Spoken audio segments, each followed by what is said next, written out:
pure delicious. Pure deliciousness.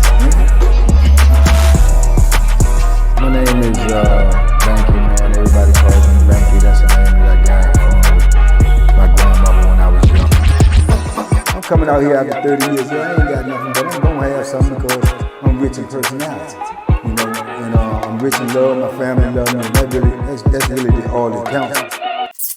Shout out to everybody out there on Team Banky Pound, man. I appreciate the love. Boom, boom, boom, boom, boom, boom, boom, boom. I appreciate the support. 33, man. 33 years of prison stories. Can't stop, won't stop, man. We got to keep grinding. We got to keep pushing. We got to keep pushing this positive this positive energy out there, man. Pushing it out there, man. Pushing it out there, man. And hopes that it's received real well, man. That's what we got to do, man. We trying to reach them and teach them, man. Save a few of them, if not all of them, you know, because this content is meant to discourage and, make people not ever want to see the inside of a prison, man. You know what I'm saying? Never ever want to see the inside of a prison, inside of a jail cell, you know, if we can even stop them before they get there.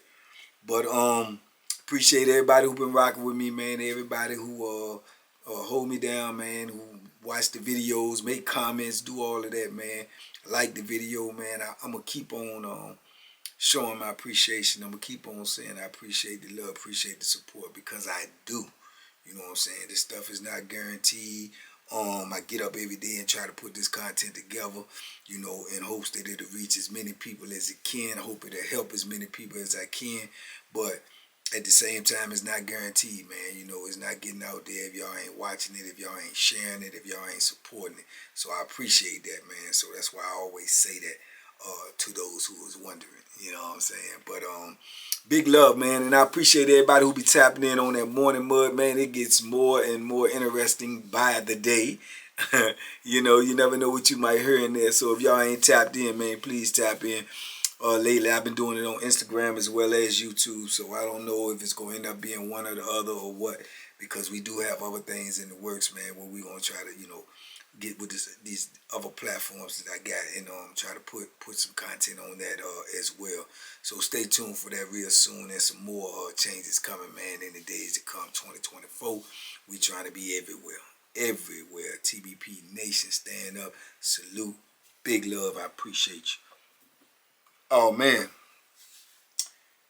Today is a crazy story for real. You know, somebody said something that made me think about this. I think somebody in the morning mud said something about, you know, Asians or Mexicans or something, you know, and it just made me think about, I know when they said Asians and Mexicans, but it made me think about something that happened with my Puerto Rican brothers, you know what I'm saying? My Puerto Rican brothers. And I just thought about that. It was a crazy story. I remember touching on it before, maybe in another video, but not in detail in particular about this story. It was just in the story that I was telling. You know, because like I told y'all, each story is more stories, because on each story is even longer. I try to condense it and tell y'all the parts that I think y'all might want to hear. But you never know what y'all might want to hear. Y'all like this video, and you put this video out and you be like, and then this be the video you like the most. So you never know. So you just got to keep putting the content out there in hopes that y'all receive it. But I think this was an interesting situation, man. I remember when this dude, man, I'm just going to call him D, man, because he was not victorious in this situation. By no means. So yeah, I remember when the dude D, man, and D got a lot of larceny with him. He definitely got a lot of larceny with him, a lot of tomfoolery, you know, skullduggery and all of that. So, you know, I remember he owed the Puerto Rican dude some money, man, you know what I'm saying? You know, I'm going to call the Puerto Rican dude Ro.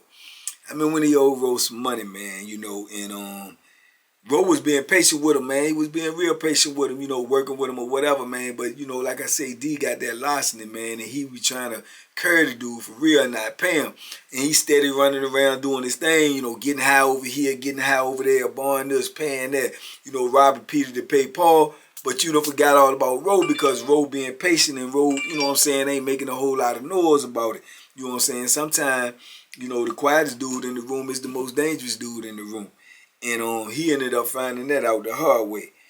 Because I remember when they was out there, man, and Roe pulled up on him about his money. You know what I'm saying? Pulled up on him about his money with the oil. And this happens from time to time, man. You could pull up on somebody about money that they owe you, and they try to turn it to the aggressor. You know what I'm saying? How that work? They try to turn it to the aggressor when yet you owe me. Now to me, that infuriates me more so than I was at first. First, the fact that you owe me, but now you gonna try to turn it to the aggressor like you ain't in the wrong, like you ain't the one who owed me. Man, dudes in there be straight tripping. You know what I'm saying? But he gonna try to turn into the aggressive about dude asking about his money when in fact, you know, you late, you been owed the money, and now I'm coming up on you and I ain't even pulling up on you on no gangster stuff. No, I mean, like what's up with my money, man? I mean, when you gonna take care of that? You keep saying this and saying that, but I see you doing this and I see you doing that, and you ain't like, man, what you? I told you about pay you and all that loud stuff. And dude was like, man, when you gonna pay me? And bang, he take off on him, right? He take off on him and hit him, man. As soon as he hit him, man, it was like an automatic response. See, dude pulled up humble, but he pulled up, you know, ready for whatever, because he had that thing on. You know what I'm saying? And when you swing on somebody in the penitentiary, you better be, you know, really like looking at their whole body, man, and making sure that they ain't scrapped, especially if you not scrapped. Cause you, man, I done seen a lot of times dudes and take off on somebody, man, and end up in a nightmare. You know what I'm saying? And I seen dudes do it and don't even know they getting hit until they realize they getting hit, because their adrenaline flowing, and then you see them trying to separate themselves and get away from dude because they done start feeling them piercings and that pain that start to set in.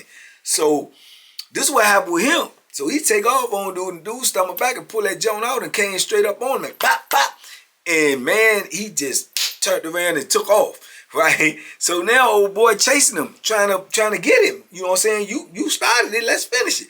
So he running, he gone, he get down, man. He came down them stairs. I told y'all before, he came down them stairs, man. Man, this might be about 30, 40 stairs, man. He might have touched about 4 or 5 of them jumps, trying to get away from that Bethlehem. So old boy come down there trying to get him. You know what I'm saying? And he running, you know, all that, you know what I'm saying? Now you know what I'm saying? He in a panic mode. You know what I'm saying? So he in a panic mode, he trying to get away, and dude, you know what I'm saying? He peel off, he peel to the side and cuff his joint because he can't catch him. You know what I'm saying? And then he acting like he wanted to get the dude, but he hurt, and he want to leave, and he want to go to medical. So he holler, he hit me, telling dudes to throw something out. Dude threw a Bethlehem out there, he ain't touch it. He ain't touch it, you know what I'm saying? Because he feel his pain. He want to get up out here. He ain't touch the dude, threw a Bethlehem out there on the floor, man. The police end up coming in and finding the joint. Threw that joint out there on the floor for him. You know what I'm saying? Which was dangerous in itself. Ain't nobody really see who threw it, because the dude that did the, you know what I'm saying, that did the poke and roll, if he see you throw that joint out there, really, if by penitentiary rules, then y'all got beef because you trying to get him something to hurt me. You see what I'm saying? So it's just crazy stuff to be going on in there, man. There's rules to this stuff, right? But he don't go pick the joint up, man. You know what I'm saying? He eventually end up getting up out of the joint. He leave, you know what I'm saying? He gone, you know what I'm saying? Go to medical, whatever. They come in, do what they do. But he done pinned the joint off. And dude don't tell on him. That's one thing he didn't do. He didn't tell on him. So the situation, you know what I'm saying, is resolved like that. Boom. You know what I'm saying? He go to medical, whatever. They end up moving him, you know what I'm saying? Because he got stabbed. They don't know who did whatever, right? So the joint died down. I mean, Roby on point, you know, like I say, he a Puerto Rican, but he got a couple of Puerto Ricans on there that he rock with, and he mess with a lot of black dudes. So he in the clique by himself, plus where he from, you know what I'm saying? He really close from up my way. He from Northern Virginia, you know what I'm saying? And he won't no sucker by no means. Them jokers was on there getting money, you know what I'm saying? They was getting money, and people already knew, you know what I'm saying? Sometimes dudes, you can look at them in the penitentiary, you can tell how they move, whether they, you know what I'm saying, have the display that, you know, they'll put some work in or not. If you got any type of knowledge about dudes or any type of knowledge about the penitentiary, you can see that they want to be played with just because of how they move, how they conduct themselves, how they act. They ain't running around here joking and playing and doing this, doing that, and they getting money. Getting money in the penitentiary come with danger. You know what I'm saying? So dudes ain't gonna be trying to get no money if they ain't willing to put no work in for that money. You know what I'm saying? So you got to automatically think that, regardless of what they look like, regardless of their nationality, regardless of anything like that, you got to automatically assume if they trying to get money in the penitentiary, they know danger come with that. They know that. So why you gonna try to get it if you can't hold it? You know what I'm saying? Very few dudes do that. Some try, but very few dudes do that. And that's why when you see an Asian dude or a Korean dude or a Vietnamese dude or, you know what I'm saying, or a Mexican dude or a white dude or something, running poker games or running a parlay or running a you know, any type of thing to get money or getting drugs in the penitentiary, oh, they gonna put some work in, or they got somebody on standby on payroll that's gonna put some work in for them. You know what I'm saying? Yeah, because they got guns for hire now. They got guns for hire in there. Dudes are, you know what I'm saying? So it could be a dude that's getting the drugs in. You know what I'm saying? He could have a dude that love to get high. He love to get high. And he a killer. He a vicious dude. And if he can get high for free, and dude telling him you gonna get high for free, but when I got a problem collecting some money or this joker trying to do something to me, if you gonna step up, I'm gonna let you get high every time I get the truck. Man, that dude gonna put some work in though. He can lay flat and believe that. He gonna put that work in on you. So you'll have dudes like that. But the general rule is don't try to get no money in the penitentiary if you're not willing to kill for that money, because dudes want that money. You got vultures in there. You got buzzers in there. They coming to get it if they ain't got it. They want it. You know what I'm saying? And some of them feel like they got to have it, and some of them don't care nothing about it. A one and done. They'll take a one shot and rob you knowing that they going to jail, and it might be that fiend or that monkey on their back at the time. You know what I'm saying? Or they'll try some old larceny, sneaky, creepy stuff, try to sneak in your cell, or, you know, all types of stuff, man, be going on when it comes to, you know, them dudes trying to get what they need. So anyway, like I say, you should be able to look at them and tell they won't be able to play. Well, obviously he didn't heed that warning. You know what I'm saying? And ended up the way he ended up. But this where the joke get even crazier. You know what I'm saying? Because like I say, I run into him again, right? I run into D again. You know what I'm saying? And this is years later. You dig? Now, D goes in the visitor room one day, and I'm in the visitor room too. Now, he got, you know what I'm saying, some girl came to see him or whatnot. Now, he up in that visitor room, you know, with the little girl, you know, probably spitting his game, running his little larceny, you know what I'm saying, on her or whatnot or whatever, right? So, now this years later, literally years later. I'm trying to think, and the first incident was like, man, it had to be like in the early 90s, and this is in the this is in like the early 2000s, right? So the first incident happened in the early 90s. Now this all the way in the early 2000s, right? And on the same institution. Just, I'm back, and obviously he back too. The left went other places and back too. So we in the visiting room together, right? And lo and behold, while we sitting in there in the visiting room, he over there, I'm over here, old boy Ro come in the visiting room. Yes, Ro, the same joker did years ago, put that Bethlehem in him. He coming in the visiting room. He's out on the street. He's coming in the visiting room to visit his homeboy who is now locked up on the institution. He coming back showing love, coming back to visit him. And while he in there visiting him, he look over and see old boy that he put that work in on. Old boy see him. They make eye contact. He sat down. He started looking over there because he free now. He started looking over there, and then you can see his body language like he talking about him, like yeah, that's the fool I almost killed up in here, man. You know what I'm saying? So you could tell then he was talking about him because the dude, his visitor, the one he coming to visit, turn around, they both look. So D look up, see them looking too, and D like he ain't had enough. I mean, what's up? Man, old boy Ro get up in the visiting room. Now he coming from the street. He get up in the visiting room, ask him, he said, what's up, fool? What's up, fool? You ain't had enough? Now Ro got his girl with him. So she pulling on him and stuff. He like, what's up? He said, I should have killed you. You know what I'm saying? I should have killed you. B, you know what I'm saying? Called him the B word. A, and the N word. You know what I'm saying? I should have killed you. You know what I'm saying? So D stand up. So now the police coming in here. Hey, what's going on? What's going on? You know what I'm saying? In this big old commotion up in this joint. You know what I'm saying? You know what I'm saying? I don't know how D must have felt in his mind because, you know, you seeing a joker that didn't stab you. Probably you ain't seen him, probably your first time seeing him since. And now he on the street and you still, you know, thugging, you know, locked up.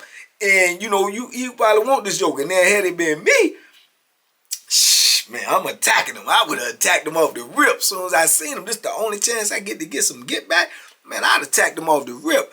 You know, losing the visit, whatever the case may be. Now, knowing him, he probably in there either getting his sack or trying to talk his people into bringing him the sack. So that's the main thing on his mind, let alone the fact that this dude, you know, could have ended your life. You know what I'm saying? So they stand up, they arguing, they acting like they walking towards each other. She holding on to him, trying to tell him to sit down, but he cussing, he belligerent, he on the street now. He ain't adhering to these COs popping, you know what I'm saying? Even when they walk up on him, run up on him, he like, man, don't put your hands on me. Yeah, don't put your hands on me. I wish you would. You know what I'm saying? All of that, he in this mode. You know what I'm saying? You know what happened. They, you know what I'm saying? They put him out. You know what I'm saying? Probably barred him from coming up there again and everything. You know what I'm saying? His visits get up, they dap up, woo, woo. So now, his ass catching D ass, and now D know this is man. So, you know what I'm saying? Automatically, penitentiary rules you supposed to think in effect. Like, now we got beef. You know what I'm saying? And probably don't even know each other, but now we got beef because, you know, my man's done put that work in on you, and now he done came here to see me and y'all, and you know what I'm saying? So that's how it go in the penitentiary. You know what I'm saying? You can inherit a beef. You know what I'm saying? You can inherit a beef. You know what I'm saying? Straight like that, just by your association. So boom, they come get D, you know what I'm saying? Take him out too, but you got to think now, old boy leaving the same time D leave. You know what I'm saying? So they in there and they get the jawboning. You know what I'm saying? They get the jawboning. Woo, woo, woo, like this, that, and the third. Now, the D got to go to the watch commander because he arguing in the business was altercation. It's a possibility they could just lock you up for that alone on investigation. You know what I'm saying? But like say, he'll talk, you know what I'm saying? He talk underwater. He probably, you know what I'm saying, got to run his mouth, and then the administration probably went back in the books and looked and seen that they had that, you know what I'm saying, that incident, you know what I'm saying, years ago, and they should have, you know what I'm saying, done their due diligence when they allowed him to come back up in that visiting room. They should have recognized that. That could have been, for real, if you really dig deep into that, that could have been a potential lawsuit. Had they got the clashing, that could have been a potential lawsuit from both sides. Even Roe coming in there could have had a lawsuit, but by the fact that you let him come into an unsafe environment. I think if a visitor come in from off the street and they get in any type of physical altercation with an inmate or convict or something, I think the prison is liable anyway. Let alone somebody who used to be a former convict who you let come in the visiting room with somebody that he had a physical altercation with. That really falls back on them. I think that's the only reason D ain't get locked up, even if D know about it or not. I'm thinking about all of this now in retrospect. You know what I'm saying? Back then, it just looked strange. But now, in retrospect, looking back, I know it was many layers to this that you know, why the situation worked out the way it worked out. You know what I'm saying? Because, like I say, though, that's definitely lawsuit material. You know what I'm saying? Because even if Roe was still in the penitentiary, you know what I'm saying, by the rules of the penitentiary, they don't even never supposed to be on the same compound no more. Once you done put that Bethlehem in somebody, the one who got hit or the one who did the hitting, y'all don't even supposed to be around each other no more. You know what I'm saying? If you do and something happen, then that's lawsuit material. And that has happened in the penitentiary more times than you can imagine. You know what I'm saying? So like I tell you all the time, administration ain't gonna save you. You know what I'm saying? If anything, they'll put you in harm's way. They'll put you in harm's way, and then they'll try to find an excuse of why they did it and don't want to take responsibility for doing it. But anyway, so they get out. You know what I'm saying? So now they got a little turbulence going on between him and dude's man. You know what I'm saying? So they in the same building, but not in the same block. You know what I'm saying? Probably done walk by each other several times, not knowing, you know what I'm saying, who was who. But now they do know who, and now that's a problem. You know what I'm saying? Because you got to assume he might want to do something to you, and he got to assume that you might want to do something to him. You know what I'm saying? So now this gonna have to come to a head. You know what I'm saying? Now, this the crazy part that I don't understand, right? Because of how it played out. Now, to my understanding, they go out on the yard later on that evening, right? So when they go out on the yard later on that evening, to my understanding, D pulling up on old boy, you know what I'm saying, to holler at him, I guess about, you know, what transpired or whatnot. So when D go to pull up on old boy got like 2 of his dudes with him, and when he go to pull up on him, before he could get within 5 to 10 feet of him, old boy pull that joint off, say, yeah, come on with it. You know what I'm saying? Like he prepared for what's gonna go down. So when D walking up to him like, let me holler at you, and he pull that joint out, then D turn around and take off running. You know what I'm saying? And dude take off in pursuit. So he chasing him. So like it's already automatic beef. So you done got hit by one of the jokers in there, you can maybe get hit by his homeboy. So he take off running. He can't catch him, right? So when he ended up not catching him, then D go get a rack of dudes. They come back.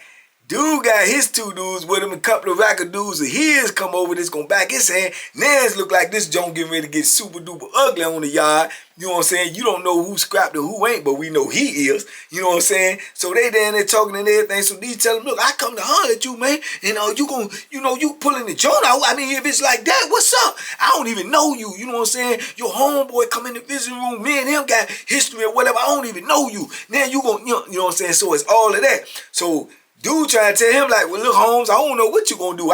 You know what I'm saying? You said this to me when we coming out the visiting room. I don't know what you gonna do. I mean, I ain't gonna let you hurt me. You know what I'm saying? I ain't gonna let you hurt me neither. Then his homeboys, everybody's like on a little standoff. So cooler heads prevail. Somebody with D, he turns out to be the wisest one in the bunch. He get no look, man, look, bro, ain't no man got no beef with you. That between him and your homeboy. But for you to pull your joint out like you, he was like, man, I don't know what he coming up to me to do. He don't know me. I don't know him. He ain't never spoke to me. And then, you know, we had a few words coming out the visiting room. So I'm protecting myself. You know what I'm saying? I don't know if he coming to hurt me or not. Well, obviously, he ain't trying to hurt you. He is trying to talk to you to make sure it won't no beef or whatever. So what y'all trying to do? Y'all trying to squash this joint or y'all trying to take it somewhere else? You know what I'm saying? And dude really ain't, the Puerto Rican, he really ain't scared because he like, well, we going to do whatever. But I ain't got no problem with him, but I'm not going to let him just walk up on me. You know what I'm saying? So, boom, they talk it out, work it out, don't get squashed. Now, me personally, I don't like situations like that. I hate situations like that.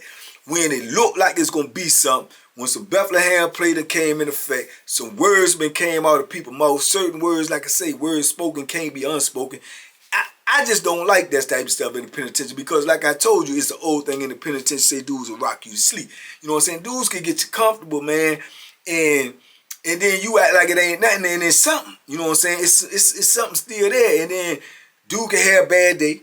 He can make a call home, find out something. You know, Jody done took his girl. You know, somebody done passed away or whatever. He mad. He want to lash out. First person he think about lashing out is the last person that he had beef with. You know what I'm saying? Then he may see you, and then you may be the one he lash out on, but you is, you know, you sleep. You in the doubt. You thinking that y'all cool. Y'all done squash the beef, and y'all done walk past each other 40, 50, 60, 100 times, and then all of a sudden you walk down, and he take off on you. You see what I'm saying? That's why when I get to the point, especially if it get physical with a dude, if I get physical with a dude, even if it ain't nothing but hands-on, and no Bethlehem play, I don't want you around me, man. I don't want you around me, dog. I don't want you around me. That's why situations I say in penitentiary is always serious situations. There is no small situations in the penitentiary, man. There's always big situations, serious situations, dangerous situations because of, you know, the playing field, man. You know what I'm saying? What can happen, man? So, you know what I'm saying? That's why you try not to have no beef in the penitentiary unless you have to. Try not to say nothing out your mouth that you can't, you ain't willing to stand on. You ain't willing to stand behind. Because like I say, you can call a dude, you know, the B word today, and he can tell you don't do that no more. And then next week or next month, he might come up behind you and show you why you shouldn't have said it in the first place. You know what I'm saying? It ain't funny, but it's real. You know what I'm saying? Dudes be going through a lot of stuff in there, man. You know, mentally, man. So they could get to the point where they just frustrated and then they just want to lash out. And the last person, sad but true, the last person they gonna lash out on is their oppressor. You know what I'm saying? The COs, the administration, they ain't gonna lash out on them because the penalty is great. You know what I'm saying? Which always boggles my mind because people be saying, oh, I could get more time. Oh, yeah, woo. That's why they don't go at the police. That's why they don't go at the COs. But at the same time, what's a greater penalty than losing your life? Because you messing with a joke on the yard and he get to pushing that Bethlehem and you can lose your life. The penitentiary gonna beat you down. If they had to beat you down, they gonna, put the feet on you, the hands on you, the Nike clubs on you, the shock shield. They gonna stick the dog on you. They gonna do it, but they gonna do everything in the world they can do to preserve your life. You know what I'm saying? They might get you this close to death, but they gonna try to preserve your life because they know if they take you all the way out, they got a lot of explaining to do, a lot of jobs on the line, a lot of, you know what I'm saying? You can be hurt by them crucially, viciously. But they gonna try to put it to the point where you can heal from whatever they do to you. That's not the case when you dealing with a dude on that yard, man. You know what I'm saying? Dude on that yard, he trying to preserve his life. He trying to preserve his reputation. He trying to do whatever he can do, and he may end up carrying you out on a humbug. He may end up killing you on mistake. He may end up trying to send a message with you and take your life. So I never understood that why dudes quick to go at their brother, man, but slow to go at the other man. You know what I'm saying? But that's just how it is in the penitentiary and mostly in this world. You know what I'm saying? Even out here on the street, dude to kill you, you know what I'm saying, for disrespecting him in the club. You know what I'm saying? The police will slam him down and knock all his front teeth out and beat him with a nightstick and for a speeding ticket, and then end up letting him go out of the jail after he done left the hospital and everything, and he ain't even gonna consider going to get the police that did that to him. That's not even gonna cross his mind. You know what I'm saying? Because this is how it is, man. That's the brainwashing that's already took effect, man. But anyway, guess the people that cause you the most damage be the last ones that you lash out on. Put it that way, But anyway, man, like I say, they ended up squashing the whole thing, man. But I wouldn't have felt safe with it. You know what I'm saying? To my knowledge, it ain't nothing ever pop off over it. After that situation, it ain't nothing never really pop off, but it was a dangerous situation, man. You see what I'm saying? You done got hit by one of them, and then you almost get ready to get hit by his homeboy. You know what I'm saying? That alone should have told you that these people ain't to be played with, man. You know what I'm saying? These people ain't to be played with. Them Puerto Ricans, they just like us anyway. You know what I'm saying? You really can't tell the difference besides the hair. Them people got that mentality, man. They gonna go hard in the paint, man. You know what I'm saying? And like I say, these money getting Puerto Ricans, they were locked up for drug dealing and, you know what I'm saying, kingpinning, and they out there doing some things, man. So they ain't no stranger to danger, man. They ain't no stranger to danger. Here it is, you playing with them and you snatching, man. These people serious. They so sincere. You should have known that by the time when Roe put that joint in you. You should have known that. You should have known that if he coming to see this dude, did that dude cut from the same cloth. He cut from the same type of cloth, man. And here you is, you going to talk, and you going and you ain't got no Bethlehem on you. And he walked, cause D ain't no little joker neither. And he got size on, and he work out, and he walked like he, you know what I'm saying, with intention. And you walking up on him with a scar on, let me holler at you. Holler at me about what? You know what I'm saying? You shouldn't have even pulled up on him without being scrapped. That should have been the first thing on your mind. Let me get this joint and pull up on this dude. I ain't never pull up on nobody in the penitentiary trying to straighten them about something or talk to them about something where I thought it would be potential danger if the conversation went wrong without being strapped, man. For what? What if he's scrapped? I think like that. You know what I'm saying? But obviously everybody don't think like that. But yeah, if I come up to you, tell me, man, let me holler at you about something. You can rest assured I got something on me that will, make you holler if the hollering at you don't get in order. You know what I'm saying? It'll get crazy. So yeah, man. But that was crazy, man. But the dude, man, he done threw his life on the line a lot of times, man. Doing a lot of foolishness, a lot of craziness, man. To the best of my knowledge, man, he's still alive and breathing, man. May even be out on the street. I don't know. But man, penitentiary crazy like that though, man. But you can inherit a beef, man. You can inherit a beef in the penitentiary, dog. You know what I'm saying? It could be somebody else's beef, man, and you know what I'm saying? And it looked like that possibly could have turned out bad for him on both ways. know what I'm saying? It could have turned out where he could have got hit like he got hit by a road, and then could have ended up getting hit by his homeboy, or end up losing his life by his homeboy, or you know what I'm saying, or anything. Any other of them scenarios could have been cool. You know what I'm saying? But his homeboy did the right thing. He was prepared to protect himself because he already knew that his homeboy had already had beef with the dude, and it was right in his face. So he was right and exact and prepared for what was to come. Stay ready so you don't have to get ready. He was ready. You know what I'm saying? And obviously he was aggressive with it. He won't gonna be doing a whole lot of talking. He already anticipated that it was gonna be some altercation, and he was prepared for that, man. But anyway, man, that's the way it turned out though. But man, that's the bottom line, man. He got hit by one, and the homeboy almost got him too. You know what I'm saying? So yeah, man, you got to stay ready in there, man. You mess around and got beef and don't know you got beef, man. Once I told you before, I tell you again, man. When you in that penitentiary, whenever you have beef with somebody, that first person that you have beef with, you got beef for the rest of your time in the penitentiary, because you don't know who he know, who he associated with, who his family members is, who coming in there years later that was cool with him. You never know. So when you have your first beef in the penitentiary, you always got beef in the penitentiary. It ain't never safe in there, man. Never safe in there, man. But anyway, man, I just wanted to share that with y'all, man. I thought it was an interesting dynamic. Y'all let me know what y'all think in the comments, man. Talk to me. I talk back. I appreciate you all, TBP Nation, man. Y'all be safe, be smart, make good decisions, man. Duck them hooks and don't hang around nobody doing tomfoolery. It might come back on you. Bang!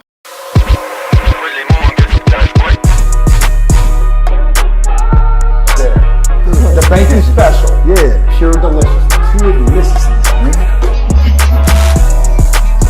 My name is Banky, man. Everybody calls me Banky. That's the name that I got from my grandmother when I was young. I'm coming out here after 30 years. Yeah, I ain't got nothing, but I'm gonna have something because I'm rich in personality, you know, and I'm rich in love. My family love me, and that's really all that counts.